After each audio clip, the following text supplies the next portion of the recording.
whether it's Embiid or it's a dominant performance from Ben Simmons like we saw in the Brooklyn series, or it's Tobias Harris with very significant offensive contributions, or a night like last night. Their stars have to carry them in moments when it matters most, and that's exactly what happened. That's a really important win for the 76ers because, again, it's not impossible to come back from down 2-0 if you haven't lost anything at home, but 1-1 coming back home feels far different than 2-0, and I just think that after that loss against the Nets, maybe that's what it took to wake them up, for them to realize what their true potential was, what the level they'd have to play at in the postseason. We've seen them now lose game ones, 2 series in a row, and then come back and win game 2.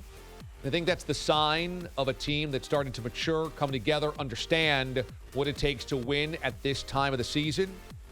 And I was wrong, dead wrong in the Sixers following that Nets series in game number 1. I guaranteed it was going to go 6 games because I guaranteed the Nets were going to get at least one of those home games in 3 or 4. They did not. They did not. Now, they came close, but the Sixers found ways to get a late bucket, a late stop. And instead, the Sixers, after losing game number 1, won the next 4.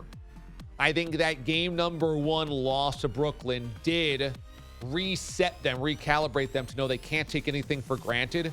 And the way that they came out of one game number 2 taught them rebounding from a tough loss, not letting it sift, not letting it steam, not letting it just overlap them or overwhelm them for a couple of days.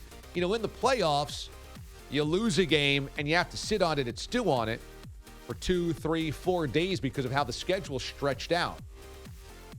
Losing both those before they went back home to Toronto was going to be a big deal. They didn't let that happen. Philly's learning step by step. Last night was a nice win for them.